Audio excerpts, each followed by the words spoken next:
ICT service grade 3 class 3 exam එක දින කිහිපයක් ඇතුළත ඉදිරියේදී පැවැත්වීමේ නියමිතව තියෙනවා. එහිදී ඒ විභාගයට අදාළ සම්මන්ත්‍රණය තමයි අද දිනේදී සාකච්ඡාවට භාජනය කෙරේ. මේ විභාගය මැයි මාසයේ 17 වෙනි දිනට පැවැත්වීමට සූදානම් කර තිබෙනවා. දැනටමත් ICT සර්විස් එක නියත නිලධාරිනියක් විදිහට මගේ එක්ස්පීරියන්ස් එක සහ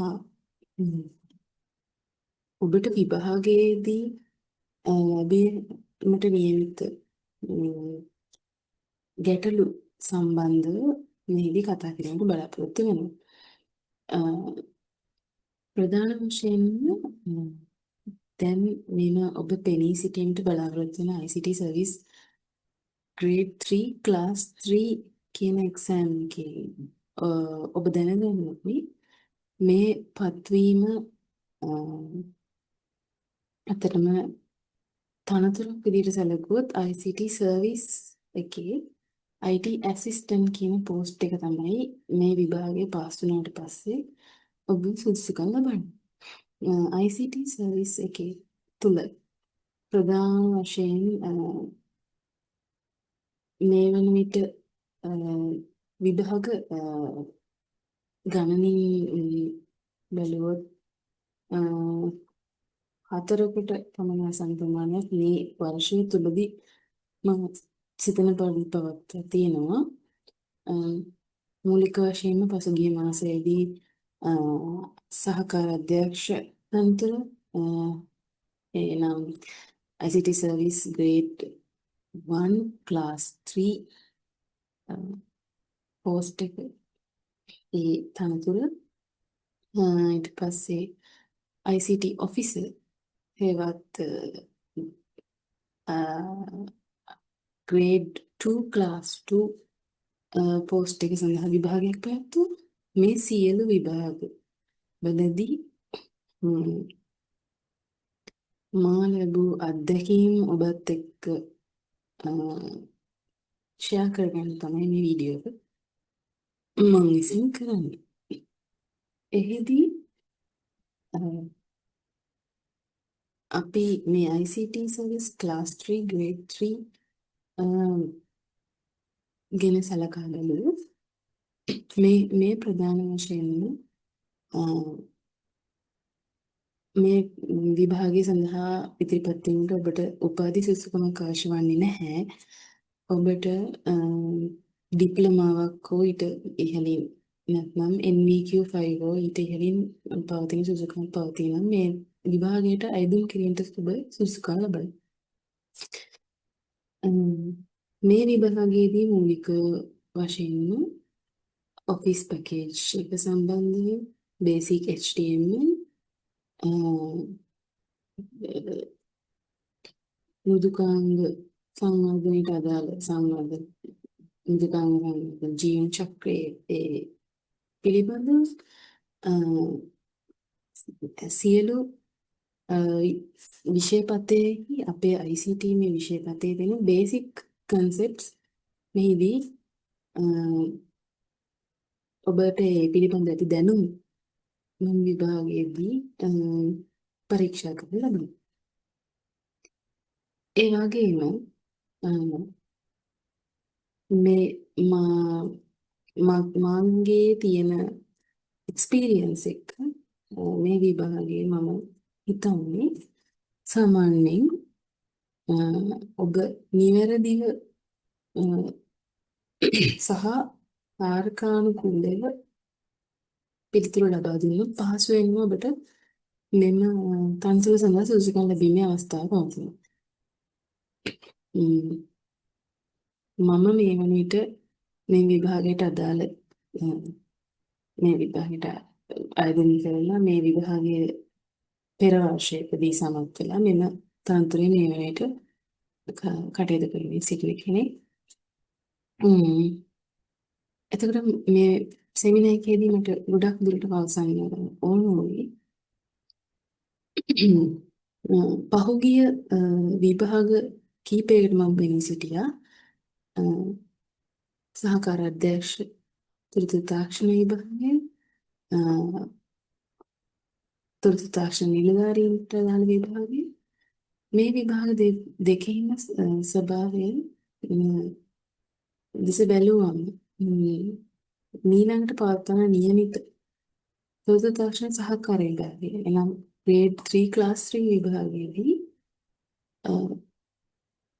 ඔබට බොහෝ දුරට ෆ්ලෝ chart ආශ්‍රිත ගැටලු ERD diagram ආශ්‍රිත ගැටලු සහ use case diagram ආශ්‍රිත ගැටලු ලැබීමේ හැකියාව පවතිනවා යයි අනුමාන කරගෙන සිදු කරන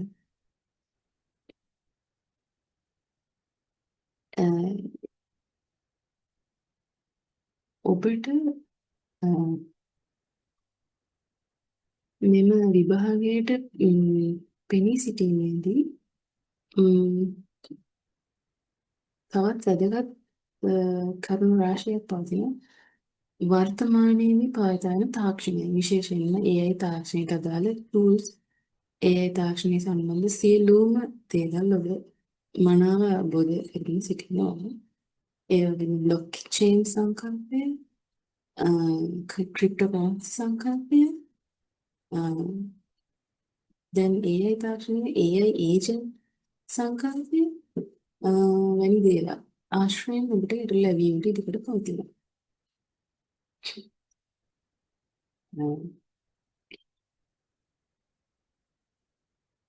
අවද පසුගිය විභාග ප්‍රශ්න පත්‍ර බැලීම පමණ මෙම විභාගය සඳහා ප්‍රමාණවත් වන්නේ නැහැ. ඔබ විසින්ම ඔබ ස්වයං අධ්‍යයනයක් සිදු කළ තොරතුරු තාක්ෂණයට අදාළ මූලික කරුණු සහ latest trends එනම් නව ප්‍රවණතා තොරතුරු තාක්ෂණ ශාස්ත්‍රයේ පවතින නව ප්‍රවණතාවයන් පිළිබඳ අධ්‍යයනයක් සිදු කළ යුතුයි. සියලුම මේ ICT සර්විස් එකට අදාළ ප්‍රශ්න පත්‍ර වල දුටු ප්‍රධාන කරුණක්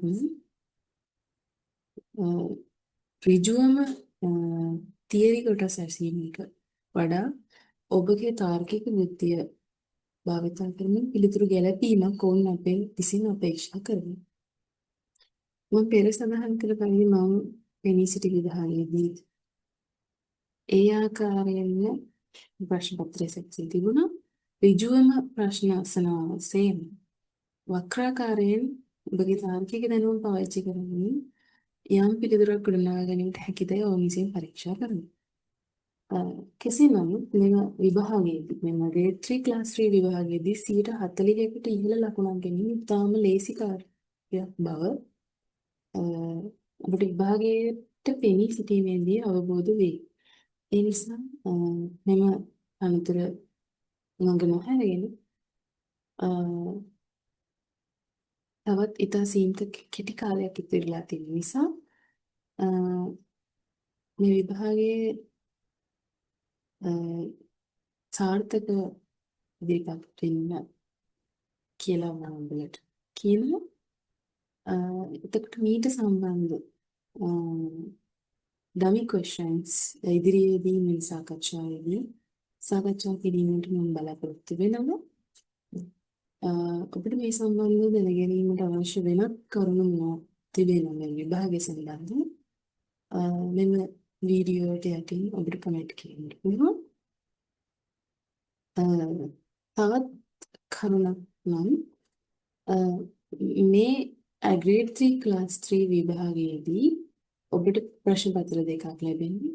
පළවෙනි ප්‍රශ්න පත්‍රය ICT සම්බන්ධ ප්‍රශ්න වල දෙවෙනි ප්‍රශ්න පත්‍රය ඔබට IQ සම්බන්ධ ප්‍රශ්න පත්‍රයක් ලැබෙනවා.